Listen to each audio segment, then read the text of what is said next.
सम्माननीय अध्यक्ष महोदय, आज मैं उड़ीसा राज्य के मिनरल माइनिंग सेक्टर खनिज खनन क्षेत्र में हो रही व्यापक अनियमितता की तरफ आपका ध्यान आकर्षित करना चाहती हूँ। उड़ीसा राज्य में आर्थिक वर्ष 2020-21 में बहुत सारे आयरन ओर माइंस राज्य सरकार द्वारा नीलाम किए गए थे। बहुत आश्चर्य की बात है महोदय कि तुरंत आर्थिक वर्ष 21-22 से नए नीलामधारियों ने खनन किए गए आयरन ओर में लो ग्रेड आयरन ओर लौह अयस्क का परिमाण बहुत अधिक दिखलाना शुरू कर दिया। सर, उदाहरण देना चाहूँगी। हम सब जानते हैं कि 55% फेरस कंटेंट से कम वाले आयरन ओर को हम लो ग्रेड आयरन ओर कहते हैं और इसका मूल्य बहुत कम होता है। आर्थिक वर्ष 2019-20 यानी कि माइंस नीलाम होने से पहले लो ग्रेड आयरन ओर का प्रतिशत इन माइंस में 0.9% था, 0.9%। महोदय, एक वर्ष के अंदर इन नए नीलामधारियों ने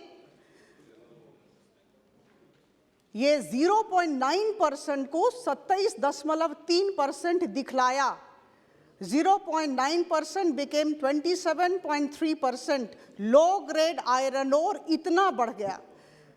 20-30 सालों से जिन माइंस में हाई ग्रेड आयरन ओर होता था वो एक वर्ष में 2020-21 और 2021-22 सर एक वर्ष में यह बढ़कर 27.3% हो गया और अप्रैल और मई 2022 में यह प्रतिशत बढ़ के 42.3% और 58.9% हुआ, 42.3% एंड 58.9%। सर, इससे होता क्या है? एवरेज सेल प्राइस कम हो गया, बिड अमाउंट कम हो गया, डिस्ट्रिक्ट मिनरल फंड में कम पैसे आने लगे और करोड़ों का नुकसान राजकोष को हुआ और जन कल्याणकारी कार्य दुर्भाग्यवशतः बुरी तरीके से प्रभावित हुए। सर, बड़ी बात यह है कि मेरे हाथ में एक पत्र है।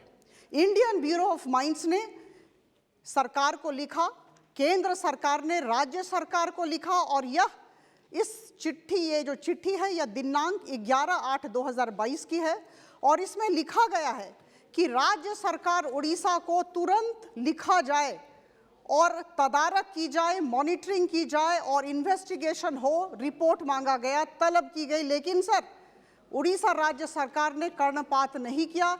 अभी तक किसी भी तरह की इंक्वायरी नहीं हुई है और इससे राजकोष को बड़ा नुकसान पहुंचा है। दुख की बात है कि जन कल्याणकारी कार्य बहुत कम संख्या में हो रहे हैं और मुझे लगता है कि सबसे बड़ी बात है सर कि उड़ीसा राज्य जो एक गरीब प्रदेश है उसकी जनता प्रभावित हो रही है। तो मैं आपसे दरख्वास्त करना चाहूँगी कि केंद्र सरकार तुरंत राज्य सरकार से फिर से रिपोर्ट मांगे, इंक्वायरी हो और इस दिशा में सुधार लाया जाए। धन्यवाद।